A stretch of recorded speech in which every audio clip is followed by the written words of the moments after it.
Mateus capítulo 15, a partir do versículo 21. Partindo Jesus dali, retirou-se para os lados de Tiro e Sidom. E eis que uma mulher cananeia, que viera daquelas regiões, clamava: Senhor, filho de Davi, tem compaixão de mim. Minha filha está horrivelmente endemoniada. Ele, porém, não lhe respondeu palavra. E os seus discípulos, aproximando-se, rogaram-lhe: despede-a, pois vem gritando atrás de nós. Mas Jesus respondeu: não fui enviado senão as ovelhas perdidas da casa de Israel. Ela, porém, veio, se lançou aos seus pés e o adorou, dizendo: Senhor, socorre-me.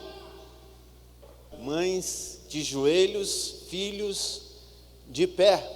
Quando eu li este texto maravilhoso, as Sagradas Escrituras, tratando sobre esta mulher, eu percebi claramente como Jesus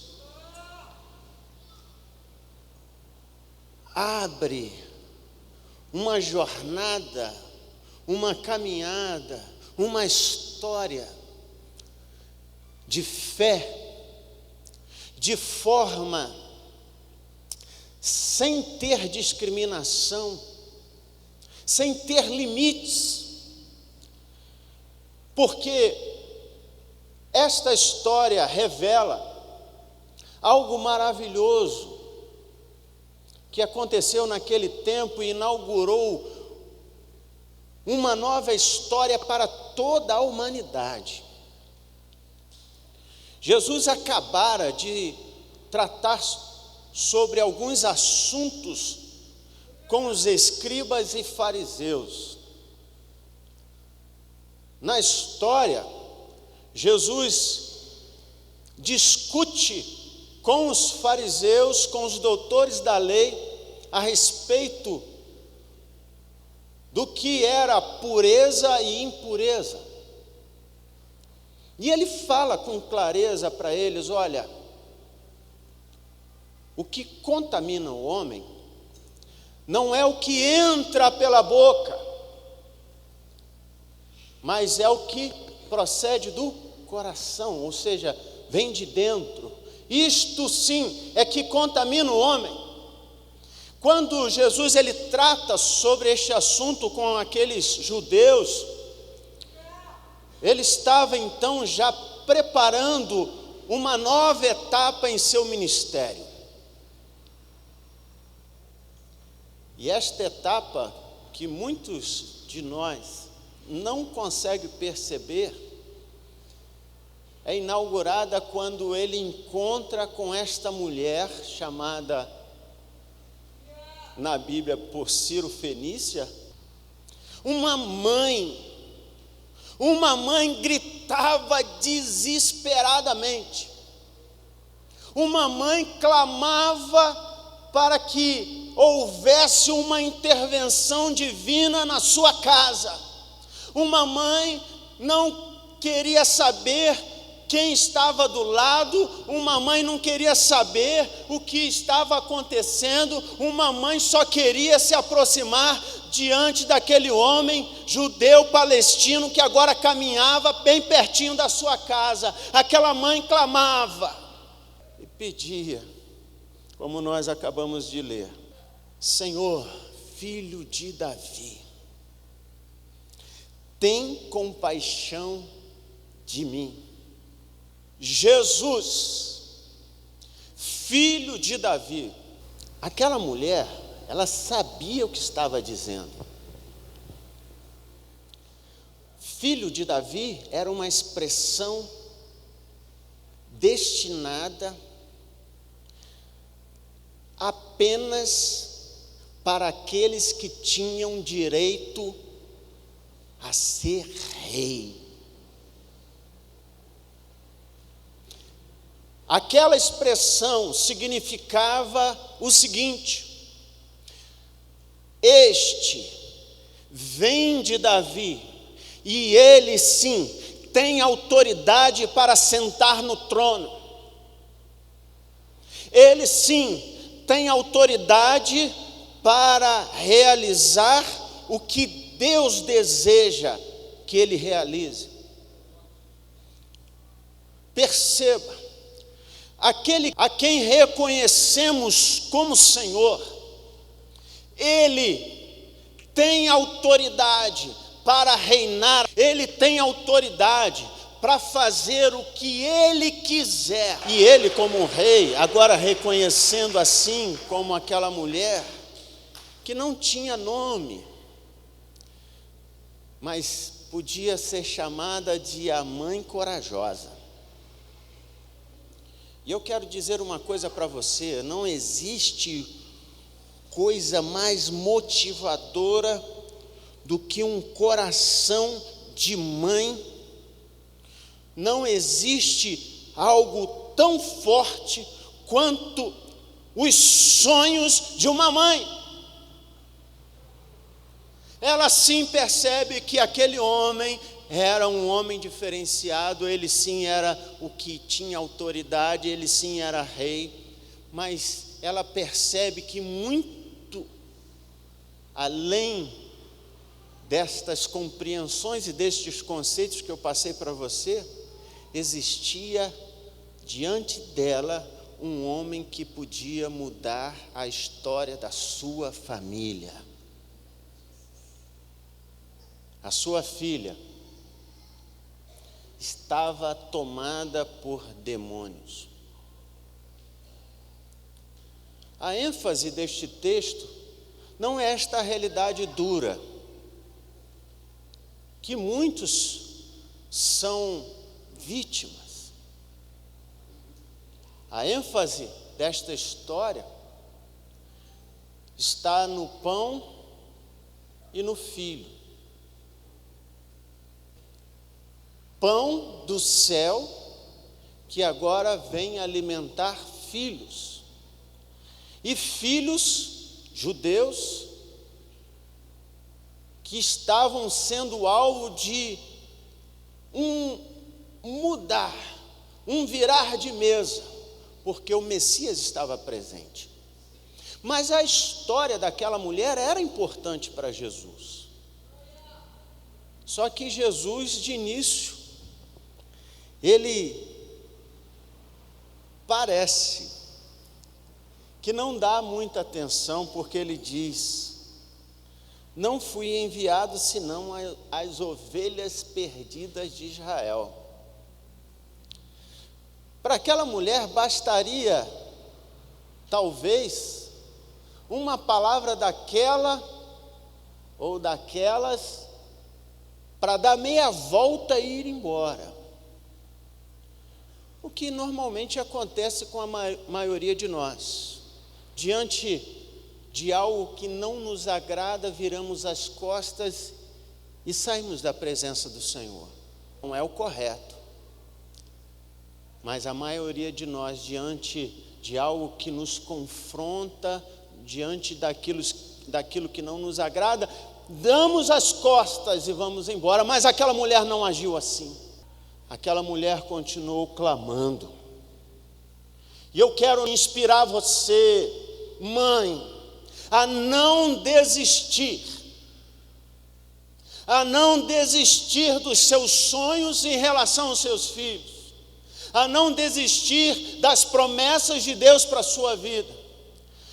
Mas além de você, mamãe, também aqui tem papai que precisa também se levantar e ter coragem de enfrentar, de prosseguir diante de barreiras e dizer: eu não vou desistir da minha família, eu não vou desistir dos sonhos que Deus colocou no meu coração, eu vou prosseguir. diante de barreiras, você não pode desistir. Aquela moça, aquela mãe estava sendo provada, e ela foi aprovada quando o seu coração se abre diante do Senhor, porque diz a palavra do Senhor no versículo 25, que ela se lança aos pés de Jesus, ela se joga diante de Deus. Por vezes eu sei que as provações, as aflições deste tempo te fazem chorar, te fazem lamentar, te fazem ficar numa situação que você vai dizer: eu não aguento mais, eu vou dar um basta nisso, ou eu vou esquecer, ou eu vou virar as costas. Eu sei que os momentos que passamos na vida, como cantamos aqui, quando a nossa fé é provada, passa na nossa mente a vontade de recuar. Mas aquela mulher, ela não fez isto. Ela prosseguiu, só que da melhor maneira. A melhor maneira de você lutar é de joelhos. Olha para o outro lado e repita: a melhor maneira de você lutar é de joelhos. Mas como assim, pastor? De joelhos? Sim, de joelhos, mas diante da pessoa certa, diante da situação certa. E qual é a pessoa certa? Ou qual é a situação certa? É quando o Senhor se apresenta para você e diz para você: se você está chorando, confia. Se você está lamentando, confia. Se você está diante do impossível, confia. Mas confiar na pessoa certa, e esta pessoa certa e única é o Senhor Jesus. É o Senhor Jesus. E o Senhor Jesus estava ali diante daquela mulher, e ela não perdeu tempo, se lançou aos pés de Jesus e disse: Senhor, socorre-me. Você precisa de socorro. Eu quero dizer uma coisa para você: a religião não pode socorrer você. O pastor não pode socorrer você. Papai, mamãe não pode socorrer você. Mas Jesus pode. Ele pode. Ele pode ir diante daquela expressão clara de fé, de entrega. Jesus passa a dialogar com aquela mulher. E aí, tudo se transforma. Porque aquela mulher tinha pelo menos 3 razões para não ser atendida, não ser socorrida e não levar o seu milagre. Primeiro, ela era uma mulher que não era judia. Segundo, ela era uma mulher estrangeira, ligada a uma história terrível. Porque aquele povo que morava do outro lado do mar da Galileia era o povo em que Deus ordenou que Moisés destruísse. porque era um povo perverso, era um povo que sacrificava os seus próprios filhos aos seus ídolos, e era um povo inimigo dos judeus. Historicamente, tudo indicava que Jesus iria despedir aquela mulher, mas não foi assim. Ele começa a relacionar com ela e fala: não é bom tomar o pão dos filhos e lançá-lo aos cachorrinhos. Muita gente acha que Jesus estava sendo ignorante aqui, mas não estava. Para os judeus, aqueles que não eram judeus eram cães. E eu quero dizer uma coisa para você. Eu gosto tanto desta história, porque a história desta mulher é o que mais se aproxima da nossa história. Brasileiros. A nossa realidade, mineiros. E mais especificamente, a nós que somos juiz-foranos. E eu vou explicar por quê. A perversidade que existia naquele povo também existe nos nossos tempos. E eu não quero assustar você, mas hoje, nos nossos dias, muitos brasileiros pegam crianças para sacrificá-las a demônios, que eles chamam de entidades. E eu vou também chocar mais um pouquinho a você. Muitos daqueles que a gente ama de paixão, que está lá na novela, cantando, sendo famoso, fez sacrifícios de crianças para alcançarem a posição que estão hoje.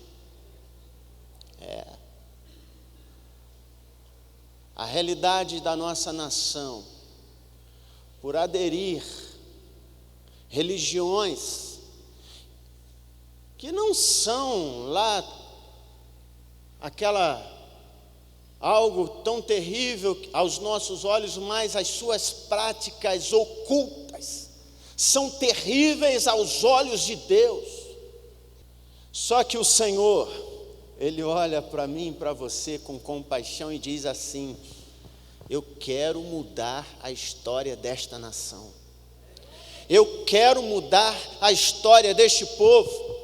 E nada melhor do que mostrar o caminho de transformação. E este caminho está na pessoa de Jesus. Este que está acima da religião, este que tem poder para quebrar toda sorte de magia negra, toda sorte de feitiçaria, este sim que tem poder para mudar e libertar aqueles que estão enganosamente envolvidos em práticas ocultas. Deus mostra o caminho, é Ele, é Jesus que muda. É Jesus que transforma, é Jesus que liberta, é Jesus que salva e muda a história, como mudou a história desta mulher. E ela entende muito bem e responde para Jesus algo que toca profundamente o coração de Deus. E eu quero sinceramente, Deus seja tocado pelo seu clamor, pelo seu grito, pela sua necessidade. Ele pode ser tocado por você, Ele está acessível. E aquela mulher recebe Jesus, aquela palavra que para alguns seriam uma palavra agressiva, e ela fala: sim, Senhor. Sim, Senhor. Mas Ralph Martin diz que aquela mulher, aquela mãe, é a porta-voz para o mundo, para o mundo não judeu, que se tornará beneficiário da generosidade do Messias. Um outro teólogo chamado Joaquim Jeremias, ele vai dizer o seguinte: a fé daquela mãe não consiste no fato de que ela dá a Jesus uma resposta rápida, mas no fato de que, com o seu sim, Senhor, mas ela o reconhece como pão da vida. Perceba aqui, querido e querida, que quando aquela mulher diz: olha, é verdade, o pão é para os judeus, mas os cachorrinhos comem das migalhas que caem da mesa dos seus donos. Os cachorrinhos, eles se satisfazem com as migalhas. Aquela mulher estava querendo dizer para o Senhor: eu sei que tu vieste para os judeus, eu sei que tu és o Messias, mas eu sei também que tu és o pão da vida, e apenas uma migalha do Senhor para mim já me basta. Apenas uma migalha me basta. E aí, meu irmão, minha irmã, Jesus olha para aquela mulher e diz: olha, mulher, grande é a tua fé, faça-se contigo como queres. E o texto sagrado dá o fim daquela história, quando diz que desde aquele momento a sua filha ficou curada. Desde aquele momento que Jesus dá a ordem para aquela mulher: olha, você pode ir para sua casa. O seu desejo, o seu grito foi atendido. O Senhor quer atender o meu e o seu grito. Deus sabe o maior desejo do seu coração. Você crê nisso? Ele conhece a sua história, assim como Ele conhecia bem a história daquela mulher, que se parece muito com a nossa história. E Ele quer atender a sua oração. Ele quer ouvir o seu grito.